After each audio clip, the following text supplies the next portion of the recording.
Patrick Tudoret, qu'est-ce qui vous a donné l'idée de ce livre? Alors j'ai publié il y a quelques années maintenant un roman qui s'appelait L'homme qui fuyait le Nobel chez Grasset et je faisais dire au personnage principal de ce livre à un moment, face au chaos du monde, l'homme dispose de 3 armes de construction massive: l'art, l'amour, le sacré. Et plus j'avance dans cette vie, et plus je me rends compte que plus je crois dans cette formule et dans ces 3 armes de construction massive, comme je les appelle: l'art, l'amour, le sacré. Et en fait, je me suis rendu compte qu'il y avait évidemment, on était tous confrontés à un moment donné dans notre vie à la question primordiale: que veux-je faire de cette vie? Et là, Bernados, que je cite en épigraphe de mon livre, le dit très bien: l'enfer, c'est de ne plus aimer. Peut-on imaginer un monde sans aimer? Ce serait en effet, comme le dit Bernanos, l'enfer.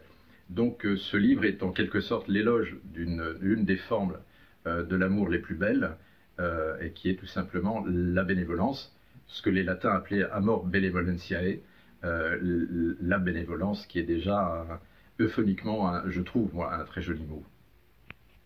Et cette bénévolence, en quoi est-elle différente de la bienveillance?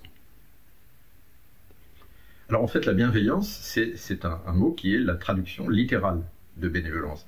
Bénévolence, c'est l'ancienne forme, en français plus classique, qu'on trouve chez Thomas d'Aquin, qu'on trouve chez Descartes, chez Laramée, etc.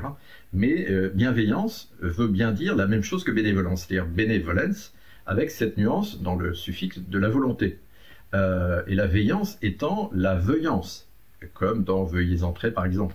C'est la veillance, c'est donc la voulance. C'est bien donc cette idée de volonté qui est ancrée dans la bienveillance. Sauf qu'aujourd'hui, eh bien, ce mot a été spolié de son sens et est devenu une coquille vide, ou à peu près, à cause d'une lente perversion du langage.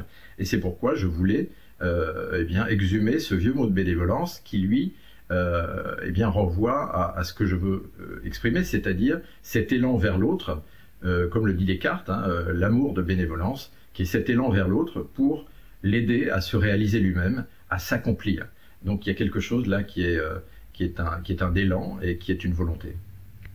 Qu'espérez-vous inspirer par ce livre? Bien, je crois tout simplement le goût des autres, l'amour des autres, aller vers les autres. Je ne suis pas du tout dans un registre, je le dis d'ailleurs dans le livre, hein, la bénévolence, ça n'est pas les bons sentiments.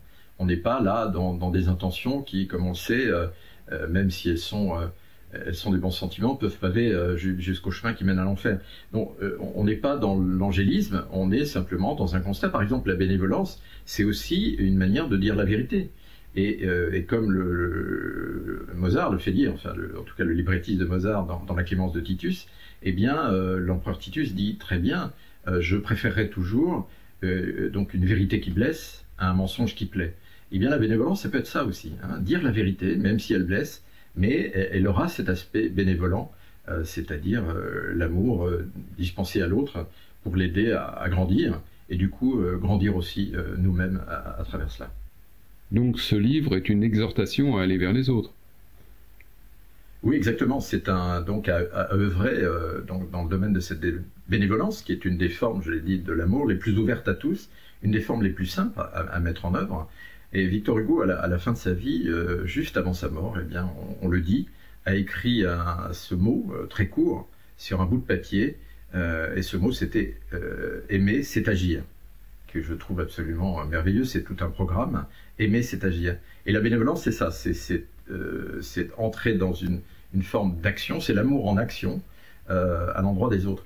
Et pour donner une autre citation, un des grands penseurs de l'altérité, qui est Paul Ricoeur, disait que le plus court chemin de soi à soi passait par l'autre, et c'est ce que je veux exprimer dans ce livre, c'est-à-dire qu'on n'est rien sans les autres. Si on prend l'image que je trouve belle de Robinson Crusoe, et Robinson Crusoe, quand il est sur son île, eh bien, il s'en sort très bien, il a construit un fortin, il a trouvé de quoi se nourrir, et plutôt bien, il a trouvé de l'eau pure, et donc il organise sa vie, ou plutôt sa survie. Parce que, en fait, métaphysiquement, il est plutôt dans le registre de la survie. Et en fait, la vie, elle fait irruption sur l'île avec la figure de l'autre, qui est incarnée par Vendredi. Et en fait, c'est la surgissement de Vendredi sur cette île, c'est tout simplement le surgissement de l'autre, c'est-à-dire de la vie sur une île qui était morte, au fond. Une conclusion, Patrick Tudoret?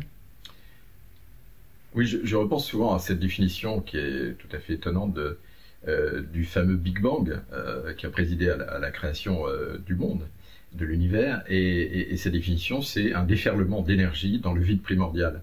Et ce que j'aimerais au fond, et je le dis le plus humblement du monde, bien évidemment, c'est que ce livre soit une exhortation à cela, c'est-à-dire un mini Big Bang intérieur.